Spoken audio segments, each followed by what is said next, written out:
Hello dear friends, तो मैं हूं आरती। संस्कृति आईएएस यूट्यूब चैनल पे आप सभी का स्वागत है। मैं हाजिर हूं एक नए विषय को लेकर के। आज हम बात करने वाले हैं रीजेनरेटिव साइंस के बारे में। रीजेनरेटिव का मतलब क्या होता है? किसी चीज़ को फिर से उगाना। तो हमारे बहुत सारे बॉडी पार्ट्स हैं। नेल्स वगैरह को छोड़ दीजिए, बालों को छोड़ दीजिए, दांत को छोड़ दीजिए, एक समय बाद दांत भी आपके दोबारा नहीं उगते हैं।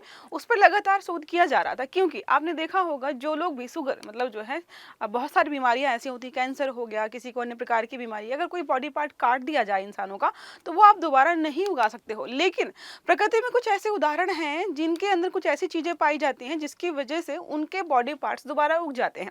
अब साइंटिस्ट ने लगातार यहाँ पर रिसर्च की और एक ऐसा जीन निकाल के रखा है, होली ग्रेन।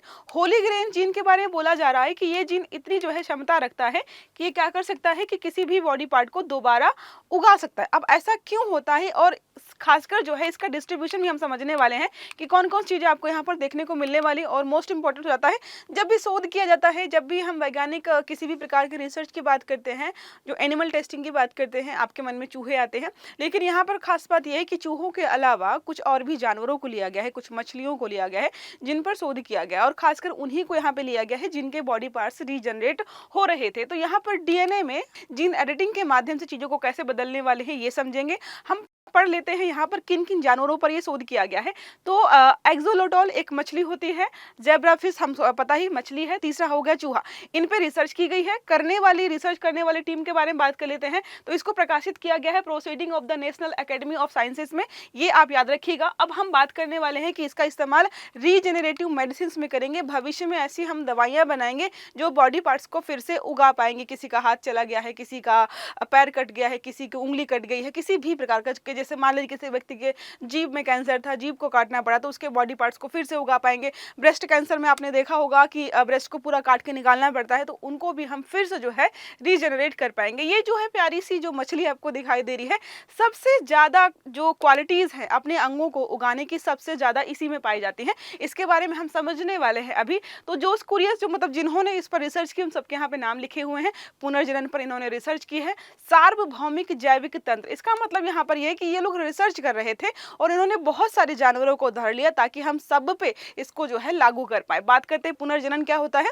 तो पुनर्जनन का मतलब सिर्फ इतना है कि कोई चीज टूट फूट कट गई है, बॉडी से अलग हो गई है, लेकिन फिर से हम उसको जनरेट कर पाए। सबसे आम उदाहरण अगर आपने आसपास कभी देखा होगा, वो देखा होगा छिपकली की पूंछ जो है अपने बॉडी से अलग हो जाती है, बाद में जनरेट हो जाती है। लेकिन आपने कभी ये सोचा है कि इसकी पूंछ अलग क्यों होती है?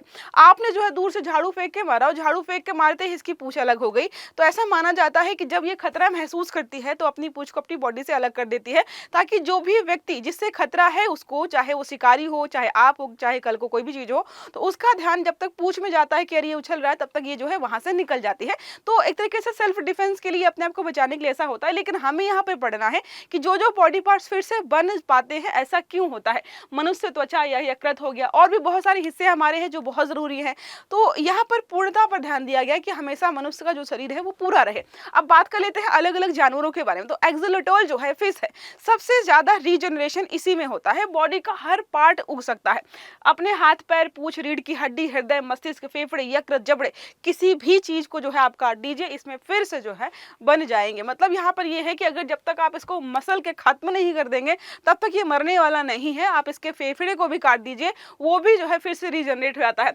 दूसरा हमारा होता है जेब्राफिश। जेब्राफिश में क्षतिग्रस्त पूंछ वगैरह है, आंखें वगैरह होगी, पंख है, जैसे मस्तिष्क हो गया, रीढ़ की हड्डी, रेटिना है, गुर्दे है, अग्नाशय, ये सभी पार्ट जो है रीजनरेट हो जाते हैं। चूहों के बारे में हम सबको पता है कि हाथ पैर पूंछ वगैरह कटती है तो इनके फिर से ये रीजनरेट हो जाते हैं। तो इन्होंने जो है तीनों पर साथ में शोध किया।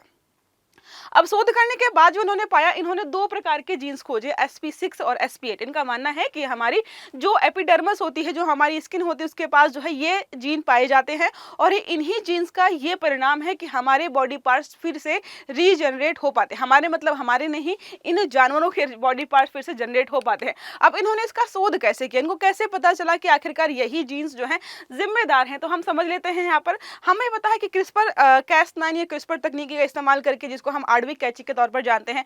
ये जीन्स को काटने, छाँटने और किसी चीज़ को हटाने और जोड़ने के लिए कोई दूसरी प्रक्रिया होती है, उसका उपयोग किया जाता है। इन्होंने क्या किया, मान लीजिए चूहा लिया, चूहे के बॉडी पार्ट्स को काटा गया, फिर उनकी बॉडी से जो है वो जीन sp8 sp6 ये हटा दिया गया। फिर उनको जो है देखा गया तो लगा कि भाई अगर बॉडी पार्ट में sp8 sp6 नहीं है, उनके जो पार्ट्स है वो रीजनरेट नहीं हो रहे हैं। इनको समझ में आया कि यही जो है जिम्मेदार है जिसकी वजह से इनके बॉडी पार्ट्स फिर से बन रहे थे। तो यहाँ पर काट छाट जो भी की जाती है उसको हम जीन एडिटिंग के नाम से जानते हैं। जीन एडिटिंग का मतलब होता है डीएनए में जो भी पार्ट्स आपको अच्छा लग रहा है, खराब लग रहा है, वो जो है बदला जाता है। आपने डिजाइनर बेबी की जो है अवधारणा सुनी होगी कि मान लीजिए किसी पेरेंट को जो है चाहिए कि भाई आने वाला जो बच्चा है वो हमारे कलर का ना हो, थोड़ा स्किन फेयर हो, तो वो जो है क्या करेंगे, जीन एडिटिंग कर देंगे और जो जीन जिम्मेदार है इस कलर कॉम्बिनेशन के लिए, कलर कॉम्प्लेक्स के लिए, उसको हटा देंगे। इसको हम जीन एडिटिंग के नाम से जानते हैं। आपके माता पिता से बहुत सारे जीन आपके अंदर आते हैं, ये सारा हम ऑलरेडी पढ़ चुके हैं, बहुत बार पढ़ा होगा। अब बात करते हैं जीन थेरेपी और FGF8 सिग्नलिंग अणु। अब यहाँ पर जैसे आपकी बॉडी में कहीं पर भी घाव लगता है, चोट लगती है, खरोच हो गई, कहीं पे चोट लगी तो खून बह रहा है, खून का थक्का कैसे जमेगा, तो ये हमारा जो है FGF8 होता है, ये सिग्नलिंग अणु होता है। ये बताता है मस्तिष्क को जो है मैसेज देता है कि देखो फला जगह पर चोट लगी है, यहाँ पर हमें रिपेयर करना है, यहाँ पर खून का थक्का जमाना है, तो इसका इस्तेमाल किया है। और जहाँ पर भी हमने अभी बात की है जिन बॉडी पार्ट्स को फिर से उगाया जा रहा है, सिमिलर इसी चीज का इस्तेमाल किया गया था। अब बात करते हैं जब यह थेरेपी चूहों पर लागू की गई तो क्षतिग्रस्त उंगलियों में हड्डियों का पुनर्विकास बढ़ना शुरू हो गया। कुछ हद तक जो है पुनर्जनन क्षमता भी यहाँ पर पुनर जो जनन क्षमता है वो भी यहाँ पर हमें देखने को मिल गई। ये समझ में आ गया होगा। अब बात कर लेते हैं आखिरकार इस तकनीकी का इस्तेमाल मनुष्यों के लिए क्या होने वाला है। तो बहुत सारी जैसे मधुमेह की जो बीमारी होती है, मधुमेह की बीमारी की सबसे जो खराब बात ये होती है अगर आपके बॉडी पार्ट में कहीं पर भी कुछ हो जाए, बहुत सारे लोगों के पैर काटने पड़ते हैं, हाथ काटने पड़ते हैं, क्योंकि मधुमेह में उनके जो भी घाव वगैरह होते हैं वो रिपेयर नहीं होते। अगर समय पर नहीं काटा गया तो उनके पूरी बॉडी सड़ जाएगी, गलना शुरू हो जाएगी। तो आप समझिए कि किसी व्यक्ति का हाथ काट दिया, पैर काट दिया, कान काट दिया, जीभ कट गई कैंसर की वजह से, तो बहुत सारे बॉडी पार्ट्स लगातार काटे जाते हैं। अगर ये हम बना लें, ये जो है इंसानों पर सक्सेसफुल हो जाए, तो हम क्या कर पाएंगे, चीज़ों को बेहतर तरीके से एप्लीकेबल मतलब भविष्य में इस्तेमाल कर पाएंगे। प्राकृतिक अंगों की तरह गति, संवेदना, कार्य क्षमता ये फिर से स्थापित कर पाएंगे। इसी वजह से यहाँ पर क्या किया जा रहा है, इसका ट्रायल किया जा रहा है। अब बात करें अगर कि क्या मैम ये जो रिसर्च की गई है इंसानों के लिए कारगर होने वाली है।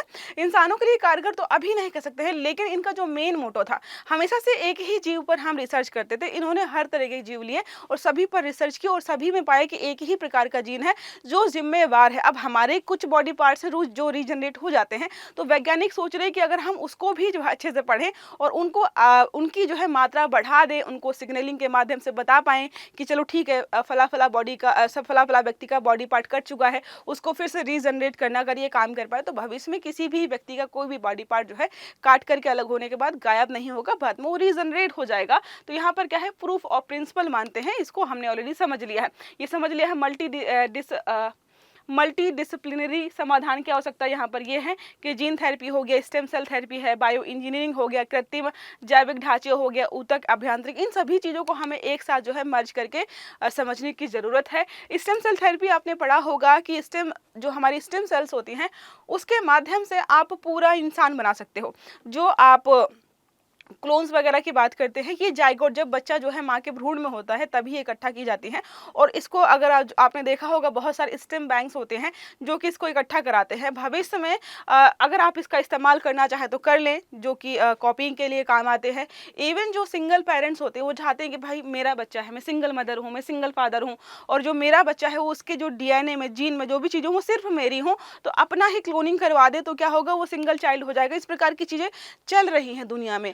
जो आपने पढ़ा है डिज़ाइनर बेबी, वैसे तो हमें पता है इलीगल है, लेकिन आप जाकर देखेंगे तो जिनके पास बहुत सारा पैसा है वो लोग ऐसी चीज़ों का इस्तेमाल करते हैं। अब शोध की सबसे बड़ी समस्या यहाँ पर यही है कि वैज्ञानिक केवल एक ही जीव पर पहले क्या करते थे, रिसर्च करते थे, लेकिन अब इन्होंने सब पर कर लिया है और खासकर ऐसी जो है जीव पर रिसर्च की है जो किसी भी पार्ट को जो है रीजनरेट कर सकता है। तो जाहिर सी बात है भविष्य के लिए बहुत बढ़िया होने वाला है। और अगर ये जो रिसर्च की गई ये सफल हो जाए, इंसानों पर भी काम करना शुरू कर दे, तो भविष्य में कोई भी ऐसा व्यक्ति नहीं होगा जिसका हाथ नहीं है, जिसका पैर नहीं है, जिसका कान नहीं है, सब कुछ हम रीजनरेट कर पाएंगे। आई होप ये आर्टिकल आपको समझ में आया होगा। अगर वीडियो अच्छा लगा है तो लाइक करना है, चैनल को सब्सक्राइब करना है, बेल आइकन दबाना, ताकि इस प्रकार के सभी आर्टिकल्स आपको समय पर मिलते रहें। तो अच्छे से पढ़िएगा। Have a good day. Thank you.